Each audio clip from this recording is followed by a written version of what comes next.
ඉදිරිපෑ 24ට දිවයින වටා වන මුහුදු ප්‍රදේශ සඳහා කාලගුණ අනාවැකිය 2025 ජූනි මාස 16 වන දින උදෑසන 5:30ට නිකුත් කරන ලදී. වැසි තත්ත්වය පුත්තලම සිට කොළඹ සහ ගාල්ල හරහා හම්බන්තොට දක්වා වෙරළට ඔබ්බෙන් වන මුහුදු ප්‍රදේශවල තැනින් තැන වැසි ඇතිවේ. සුළං නිරිත දිශාවෙන් හමායයි.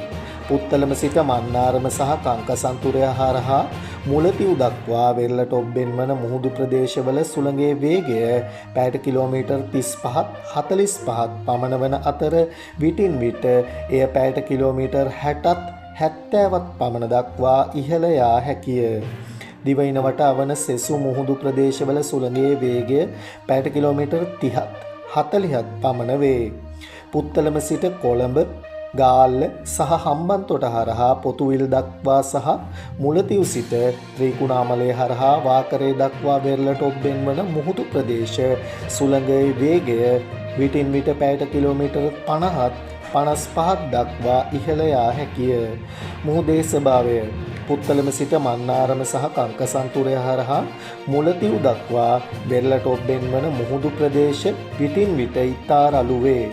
මෙම මුහුදු ප්‍රදේශයට නැවත දැනුම් දෙන තුරු යාත්‍රා නොකරන ලෙස නාවික සහ ධීවර ප්‍රජාවන්ට දැනුම් දී තිබේ. පුත්තලම සිට කොළඹ ගාල්ල සහ හම්බන්තොට හරහා පොතුවිල් දක්වා සහ මුලතිව් සිට ත්‍රිකුණාමලය හරහා වාකරේ දක්වා වෙරළට ඔබ්බෙන් වන මුහුදු ප්‍රදේශ පිටින් විට රළු වේ. මන්නාරම සිට පුත්තලම කොළඹ සහ ගාල්ල හරහා මාතර දක්වා වෙරළට ඔබ්බෙන් වන මුහුදු ප්‍රදේශවල මුහුදේ රළ උස මීටර් 2.5ක් පමණ ඉහළ යාමේ හැකියාවක් පවතී. මේ පිළිබඳව සිය අවධානය යොමු කරන ලෙස ධීවර හා නාවික ප්‍රජාවගෙන් කලගුණ විද්‍යා දෙපාර්තමේන්තුව ඉල්ලා සිටී.